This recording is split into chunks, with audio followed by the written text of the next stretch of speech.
dari kelompok 6. Sini saya akan menjelaskan dan mendiskusikan sistem etika Pancasila. Sebelumnya perkenalkan, nama saya Satria Hendra Kusuma, NIM 096. Nama saya Muhammad Rizky Baktiar, NIM 101. Perkenalkan, nama saya Nestura Dewi, NIM 422. Perkenalkan, nama saya Dewi Sari, NIM 083. Perkenalkan, saya Dewi Safira Ananta, NIM 093. 3, 2, 1. Nah, di sini saya sebagai moderator dan kami akan menjelaskan dan mendiskusikan sistem etika Pancasila. Di sini saya akan memberikan pertanyaan untuk teman-teman.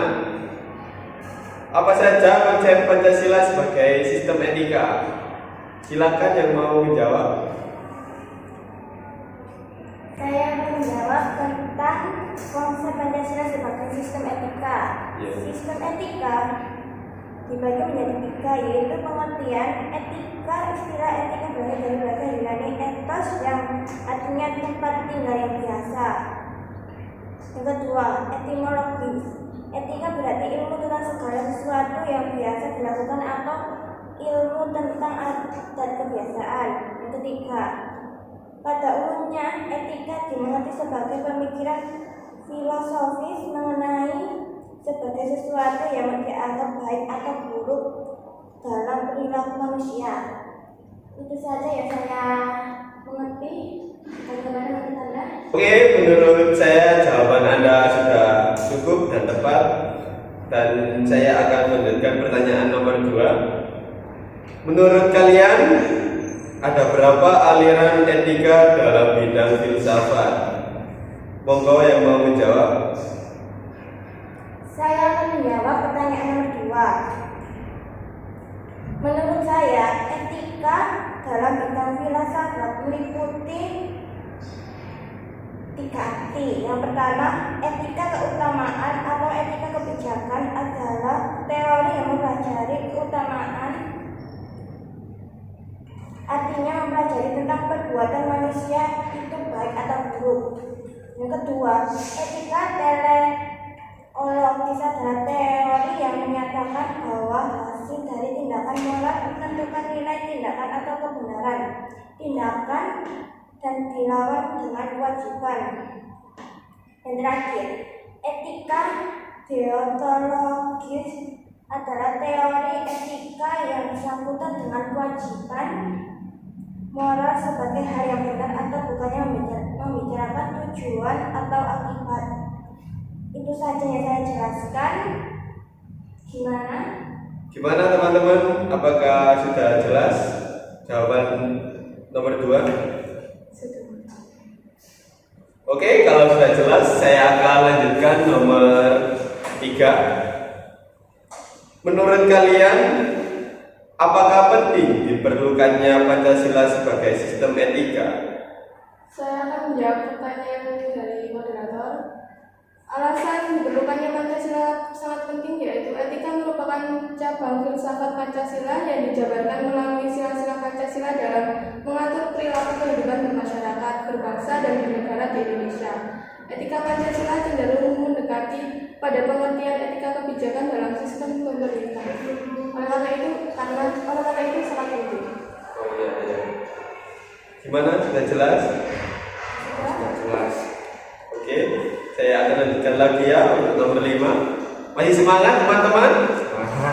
Oke. Untuk nomor 5, apa saja menurut kalian tentang sumber historis, sosiologis, politik tentang Pancasila sebagai sistem etika? Saya akan menjawab pertanyaan dari moderator. Menurut saya, sumber historis dalam sistem etika adalah pada zaman Orde Lama nilai-nilai moral Pancasila belum ditegaskan dalam sistem etika, hanya terdapat pandangan di masyarakat.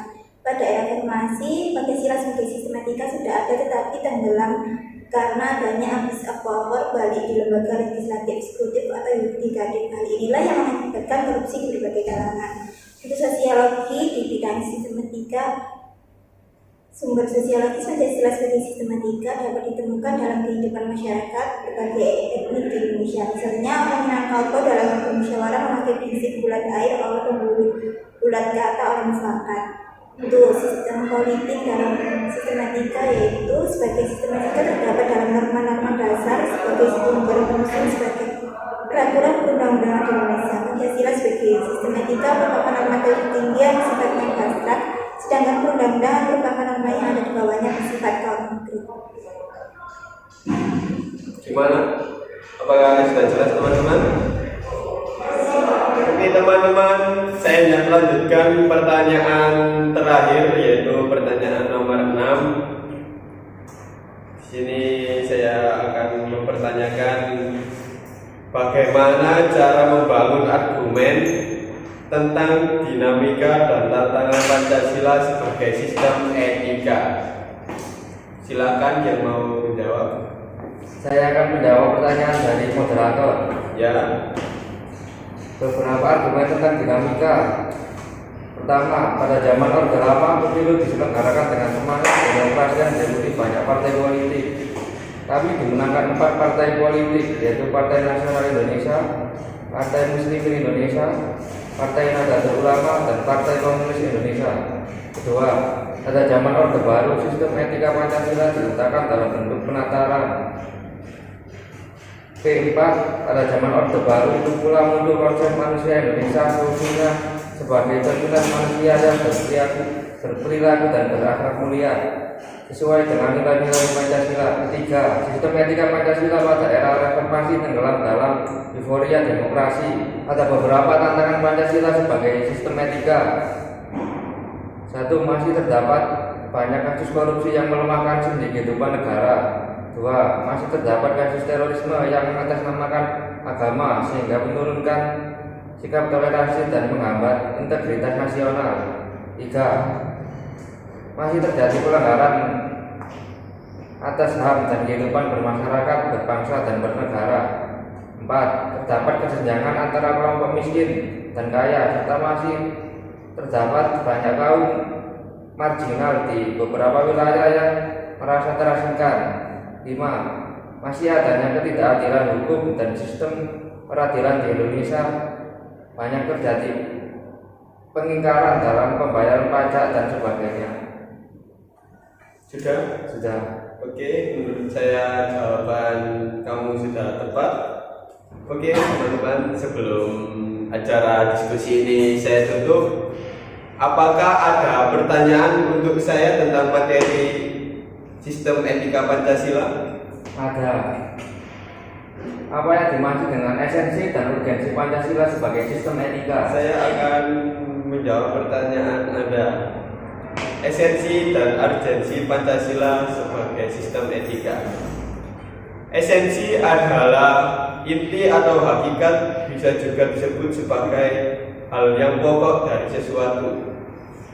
Urgensi adalah keharusan yang mendesak atau hal yang sangat penting.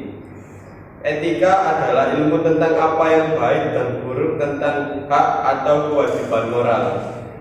Bagaimana teman-teman? Apakah sudah jelas? Ya, sudah jelas.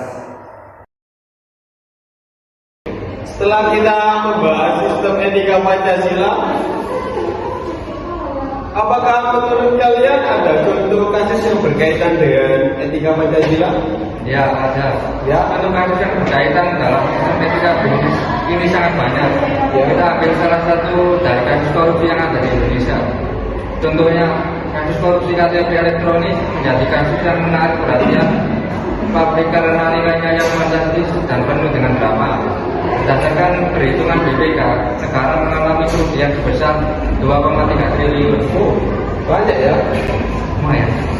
Bagaimana kasus korupsi EKTP terjadi? Awalnya kasus korupsi ini terjadi ini saat berkali kita berusaha kita mengajukan anggaran untuk penyelesaian sistem informasi administrasi kependudukan. Salah satu komponennya adalah nama ibu kependudukan.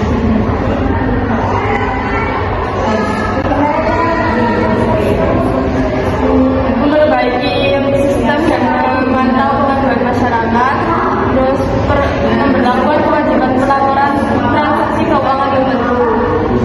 pelaporan harta pribadi, pemegang kekuasaan dan inisiatif.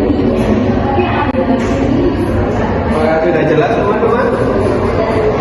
Di sini teman-teman selesai sudah kami mendiskusikan dan menjelaskan sistem etika Pancasila. Dan izinkan saya untuk menutup acara diskusi ini. Sekian dari kelompok kami. Wassalamualaikum